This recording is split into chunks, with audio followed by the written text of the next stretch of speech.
We often grow up believing that success is something we chase, a goal at the end of a long road, marked by certain achievements, certain possessions, certain titles. We're told that once we reach that level, once we have the promotion, the car, the money, the applause, then we can finally call ourselves successful. But that's not how success actually works. That's not how humans actually operate. And if we build our lives around that model, we're setting ourselves up for an endless cycle of striving and never arriving. Because success isn't a milestone. It's not something that happens when others hand it to you or when you cross some arbitrary finish line. It's a mindset. It starts long before the results show up. It begins with how we choose to see ourselves and the world around us. It's about belief. And belief doesn't come from evidence. It comes from vision. It comes from a deep sense of why you do what you do and the courage to live as if you already are what you're becoming. We all know people who wait. They wait for the title before they act like a leader. They wait for validation before they speak up. They wait for permission before they take initiative. But leaders, real leaders, don't wait. They step forward, even when they don't have all the answers. They act with clarity and confidence, even before they have the credentials. Not because they're arrogant, but because they understand that success isn't something that happens to you. It's something you decide. And when you begin to act from that place, not from desperation, not from insecurity, not from needing to prove something, but from conviction, people feel it. People notice when someone believes in what they're doing. It's contagious because belief is magnetic. And people don't follow people with the most impressive resumes. They follow people who show up like they mean it. Think about any great leader, innovator, or visionary. They didn't start acting like leaders after the world crowned them. They acted like leaders when no one was watching. They made decisions based on values, not visibility. They carried themselves as people of purpose long before anyone handed them power. And over time, their mindset shaped their actions, and their actions shaped their results. That's how it works. Who you become is a reflection of how you behave when no one is clapping, when no one is validating, when no one is calling you successful yet. That's where the foundation is built. There's a myth that confidence comes after success, that we earn the right to stand tall once we've collected enough external evidence. But it's actually the reverse. Confidence is the soil success grows in. And confidence isn't loud. It's not about pretending. It's quiet, steady. It's rooted in integrity, in knowing who you are and why you do what you do. It's in choosing to show up with discipline, excellence, and generosity even when there's no reward on the other side yet. That kind of confidence, that mindset of success isn't about faking it. It's not a show. It's not a costume you wear to impress others. It's about consistency. It's about showing up every day like the person you're becoming, not the person you were, not the person people expect you to be, the person you've decided to grow into. And it doesn't require perfection. It doesn't require having all the answers. It requires alignment. When your behavior matches your vision, you begin to close the gap between who you are and who you're meant to be. That's where real momentum begins. Not when the world changes, but when you change. But here's the problem. Many people think that if they act like they're already successful, they'll come off as arrogant. They confuse confidence with ego. But true confidence is humble. It doesn't need to dominate the room. It doesn't need to prove anything. It doesn't pretend to know everything. It listens, it learns, it grows. And yet it walks with certainty because it knows its direction. So what does that look like practically? It means waking up and making decisions based on values, not moods. It means taking ownership of your time, your habits, your attitude, even when no one else is holding you accountable. It means treating your craft with respect, not because someone is watching, but because you're watching. You know what matters to you, and you know what it will take to get there. When you carry yourself as if you're already successful, you're not pretending to be someone you're not. You're stepping into the truth of who you can be. You're refusing to let doubt or fear dictate your posture. You're choosing to operate with discipline even when it's hard, with grace even when it's unrecognized, with generosity even when it's inconvenient. That's not an act. That's leadership. And slowly, sometimes invisibly, something shifts. The way people respond to you changes. The way opportunities find you changes. The way your own thoughts speak to you changes. Because now, you're not acting as if. You are. The inner belief becomes outer reality. We have to stop chasing success like it's some distant event. We have to stop waiting to become who we want to be. The time to live with intention is not after the promotion, after the breakthrough, after the applause. The time is now. You want to be a great leader? Lead yourself today. You want to build something meaningful? Show up with excellence today. You want to be respected? Start by respecting your own process today. Success is not a destination. It's a decision made in quiet moments, repeated daily, that gradually transforms who you are. And the people who truly make a difference, they don't act like they're waiting for something. They act like they've already found it. Not because they're pretending, but because they've chosen to believe. We often think we need to believe in ourselves before we can act, that confidence needs to come first, that somehow once we've found that deep inner assurance, we'll start showing up the right way. But the truth is, it rarely works like that. Belief doesn't lead to action as often as we think. More often than not, it's the other way around. It's action that leads to belief. Behavior drives belief. If you want to believe in yourself, don't wait for it. Act first. Let your actions prove to your brain that you're capable, that you're trustworthy, that you're serious. Because our brains pay attention to our patterns. The way we behave tells our minds what kind of person we are. When you keep promises to yourself, when you follow through, when you show up even when it's hard, something powerful happens inside you. You begin to build trust with yourself. And that trust becomes belief. We usually associate trust with other people, but self-trust might be the most critical kind. If you don't trust yourself, how can you lead? How can you grow? How can you navigate uncertainty with confidence? Trust is built, not given. And it's built through consistent behavior. Small daily actions. Showing up when you said you would. Taking the next step when it would be easier to hide. Doing the hard thing when no one is watching. This isn't about being perfect. It's about being consistent. It's not about never failing. It's about getting back up when you do. When you respond to failure with resilience, your brain doesn't record the failure as the story. It records the recovery. It says, I fall down, but I get back up. And over time, those small responses build a belief system. One that says, I'm the kind of person who follows through. I'm the kind of person who figures it out. I'm the kind of person who doesn't quit. Most people think belief comes from a moment of inspiration. That one great speech or one life-changing event suddenly flips the switch and now they're filled with belief. But inspiration fades. Motivation fades. What stays with us is what we do again and again. It's our habits that shape how we see ourselves. It's our behavior that writes our story. Think about someone who wants to get in shape. If they sit on the couch all day hoping to feel like an athlete before going to the gym, they'll never go. But if they start going, even when they feel unsure, they begin to change the way they see themselves. Not because of the result, but because of the routine. I go to the gym. I push through discomfort. I show up. That's where belief is born. In the same way, if you want to see yourself as a leader, don't wait until someone calls you one. Act like one now.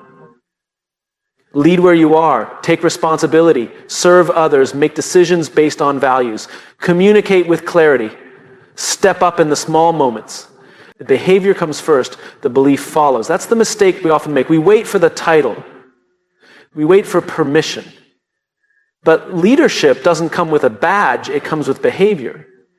You become a leader not when someone gives you authority, but when you start behaving like someone who takes ownership. Ownership of your choices, your attitude, your relationships, your vision. There's a reason athletes practice visualizing success. There's a reason high performers rehearse excellence. It's because the body doesn't always follow the mind. Sometimes the mind has to follow the body. When you act like the person you want to become, you send a message not just to others, but to yourself. But it's important to understand, That this isn't about pretending. It's not about faking confidence or swagger. It's not about putting on a mask. It's about choosing behavior that aligns with your values and your vision, even if you don't feel ready. Especially if you don't feel ready. That's the paradox. The more you act like the version of yourself you're striving to become, the more you believe you can be that person. Not because you're giving yourself evidence. Our belief system is shaped by the story we tell ourselves. And that story is shaped by what we do day in and day out. You can't outthink your way to belief. You have to act your way there. Courage isn't the absence of fear, it's acting in the presence of it. The moment you take action, you disrupt the fear loop. You interrupt the lie that says, I'm not ready. Because readiness isn't a feeling. It's a decision. You decide to step in. You decide to move. You decide to behave like someone who is capable. And that decision changes everything. And once you start to believe, something else happens. You become more consistent, more focused, more steady, and others can feel that. Belief is felt. When someone speaks or leads or creates from a place of internal belief, it resonates. Because it's not rooted in ego or performance, it's rooted in integrity, in alignment, and we trust people who are aligned. So if you want belief, don't search for it, build it, stack it, layer it, one disciplined action at a time. Let your actions speak to your brain louder than your doubts ever could. Let your behavior shape your identity, because at the end of the day, the story we believe about ourselves isn't written in our heads, it's written in our habits. If you behave like someone who matters, you will begin to believe that you do. If you behave like someone who leads, you will begin to believe that you can. If you behave like someone who keeps showing up, you will begin to believe that you're the kind of person who finishes. You don't need to feel ready, you need to move, you need to behave your way toward belief. Because belief doesn't make you act, acting is what makes you believe. Most people spend their lives chasing outcomes. They set goals, they make plans, they dream big. All in the hope that one day they'll reach a destination that finally allows them to feel like they've become someone. They believe that identity is something you earn after you've proven yourself. That once the outcome is achieved, then they'll finally deserve the title. Leader, creator, entrepreneur, athlete, artist, whatever it is. But that thinking is backward. The truth is, the identity comes before the outcome. It has to. You don't get to succeed and then decide who you are. You decide who you are and then you behave in alignment with that decision. The outcome is the result of identity, not the other way around.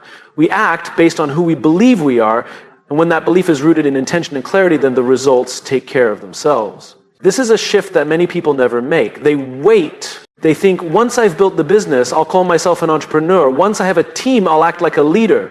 Once I've published something, I'll be a writer. But that waiting creates a gap, and that gap becomes an excuse. It allows us to hold back, to play small, to stay comfortable, because we haven't yet earned the identity. But the people who create real impact don't wait for the world to grant them permission. They choose who they are before the world has a chance to agree. And that choice, that internal shift in identity, becomes the foundation for everything that follows. Because your identity drives your standards drive your behavior, and your behavior drives your results. It all starts with how you see yourself. If you don't see yourself as a disciplined person, you won't act with discipline. If you don't see yourself as someone who leads, you won't step into leadership moments. If you don't see yourself as worthy, you'll constantly sabotage your progress. That's why the identity comes first, because who you think you are will always win over what you want to achieve. The mind is powerful. It's always trying to make your actions match your beliefs. That's why when you say, I'm not good at public speaking, your body responds with anxiety the moment you're asked to speak. Not because you can't, but because your identity says, this isn't who I am. But what happens if you shift that belief? What if instead of saying, I'm not a speaker, you say, I'm learning to become someone who communicates with clarity and impact? Suddenly, your brain has new instructions. Suddenly, your actions can begin to align with a new identity. This isn't about lying to yourself. It's not about pretending to be something you're not. It's about deciding who you are and then acting like it every single day. Not because you're trying to fool anyone, but because you understand that transformation doesn't begin with results. It begins with ownership. Take anyone you admire, someone who's built something meaningful, someone who leads with purpose, someone who's achieved something remarkable. If you look closely, you'll see they made the identity decision early on. They decided, this is who I am, this is what I value, this is how I lead. Long before the results were visible, long before the world clapped, long before the outcome was secure. They lived the identity, and the outcomes followed. There's a difference between outcome-based goals and identity-based goals. An outcome goal says, I want to run a marathon. An identity goal says, I'm a runner. The first is a finish line. The second is a way of life. The first ends, the second evolves. And it's the second that leads to lasting change, because identity isn't tied to one result. It's tied to who you're becoming. When we act from identity, we tap into something deeper than motivation. Motivation is fickle. It shows up when conditions are perfect. But identity creates consistency. If you see yourself as someone who shows up with excellence, you don't need to feel motivated. You just act in alignment with who you are. And that alignment creates trust, not just with others, but with yourself. You begin to build an internal reputation. You start to say, I'm the kind of person who follows through. I'm the kind of person who keeps learning. I'm the kind of person who leads with values, not ego. And once that identity is set, your behavior begins to match. You start living into that belief, not because someone else told you who you are, but because you made the choice. We're always becoming something. Every action is a vote for the kind of person we believe ourselves to be. So the question is, are you casting votes for the version of yourself you want to grow into? Or are you reinforcing the limitations of your past? The people who change the world don't wait for outcomes to confirm their identity. They commit to the identity first. They carry themselves as leaders before anyone follows. They operate with discipline before the results show up. They speak from purpose before the spotlight arrives. And because of that, the outcomes eventually come, but by then they're just a reflection of something deeper. The world is simply catching up to who they already decided to be. And that's what it means to act as if you're already successful. Not to fake it, not to play a role, but to step into the identity of someone who lives with purpose, alignment, and intention. Someone who shows up every day as if the outcome is inevitable, not because it's guaranteed, but because their behavior says it's possible. You don't become successful and then start acting like it. You act like someone who is successful, and that identity becomes the engine that pulls the outcomes toward you. And when the results arrive, when the title comes, when the recognition shows up, it won't feel like a surprise. It'll feel like a confirmation, not of what you've achieved, but of who you've already become. How we show up matters more than we think. People are watching, not in a performative way, not in a judgmental way, but in a human way, because we're wired to notice posture, tone, energy, presence. Before anyone hears a word you say, before they read your resume or understand your background, they respond to how you enter the room.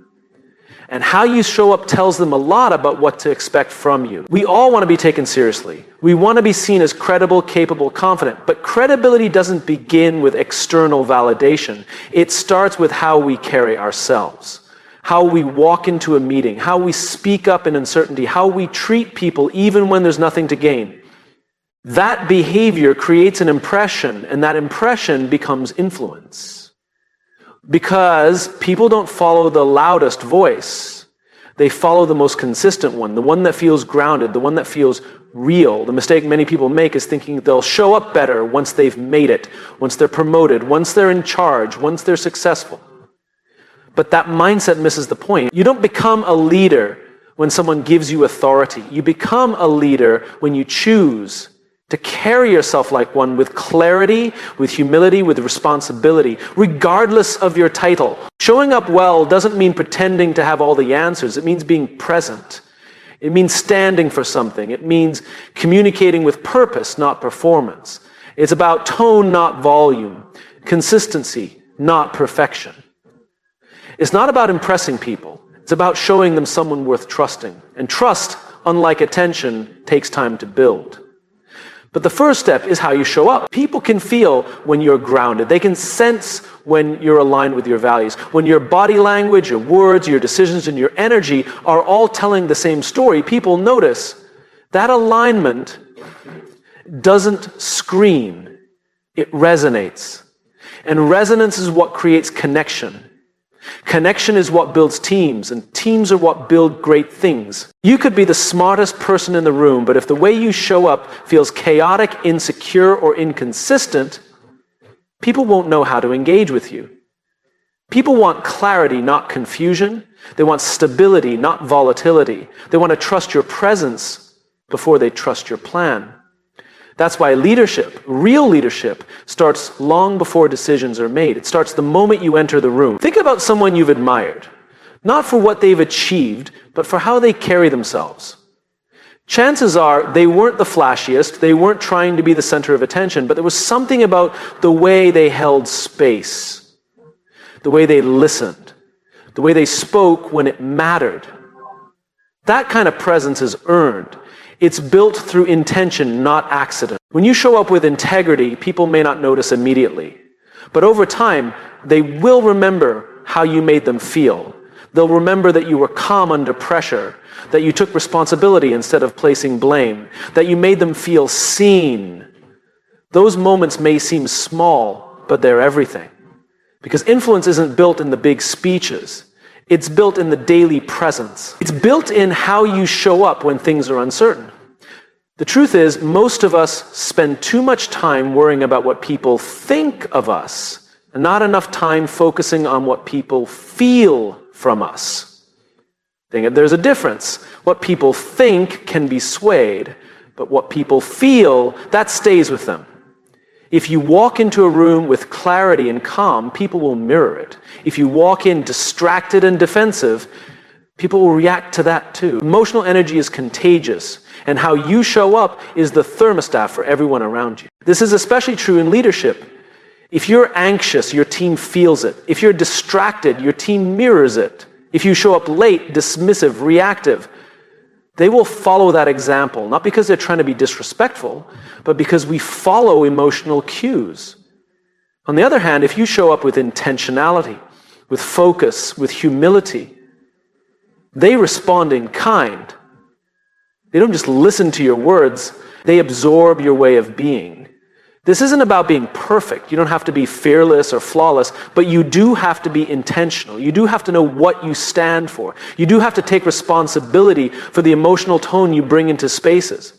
Because people are looking to you not just for answers, but for how to be in the face of pressure, uncertainty, and change. If you want people to treat you like a leader, start showing up like one now.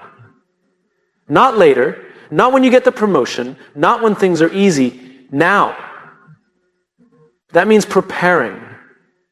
That means listening more than you speak. That means being fully present, not just physically, but mentally and emotionally. It means being someone others can count on, not because you always say the right thing, but because you consistently show up in a way that feels honest and clear. You may never know the full impact of your presence. Someone might make a brave decision just because you sat beside them with confidence. Someone might step into their own leadership because they saw how calmly you handled a crisis. Someone might feel more valued because you looked them in the eye and actually listened. These aren't outcomes you can measure, but they are outcomes that matter. And that's the point. You don't show up well because it guarantees recognition. You show up well because it's the right thing to do. Because it creates safety, clarity, trust. Because it elevates the room, not just your reputation. Because it makes you someone worth following, even if no one's following yet. So every room you walk into is an opportunity. Every conversation, every meeting, every moment, a chance to lead, to align, to build trust. Not with noise, not with bravado, but with quiet confidence, with consistency, with presence. Because people don't just respond to what you do. They respond to how you do it. They respond to how you show up. So make it count. We often talk about confidence as if it's something you either have or you don't. Like some people were just born with it, while the rest of us are left trying to fake it, hoping nobody notices the cracks. We treat confidence like a prize, something you earn once you've done enough, proven enough, become enough. But that's not what confidence is. Confidence isn't a trophy. It's not the result of pretending. Confidence is a byproduct, and the source is alignment. When your behavior is aligned with your values, when your actions reflect your purpose, when your words match your beliefs, that's when confidence shows up. Not in an arrogant way, not in a loud way, but in a steady, grounded, unmistakable way. Real confidence isn't about volume. It's about clarity. It's about knowing who you are, what you stand for, and why you do what you do, and then showing up that way consistently. And that's why some of the most confident people you'll ever meet aren't the ones talking the most. They're the ones whose presence feels rooted, centered. There's no need to prove anything, no need to perform, because their identity and their behavior are in sync.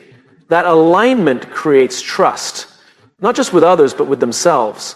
And from that trust, confidence grows. The problem is, most people look for confidence in all the wrong places. They chase external validation. They look for applause, awards, promotions, as if someone else's approval will finally make them feel whole.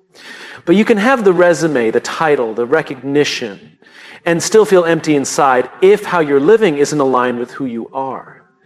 That's why imposter syndrome shows up even in the most outwardly successful people. It's not because they're not good enough. It's because deep down, they know something is out of sync. Maybe they've built an image that doesn't match their truth.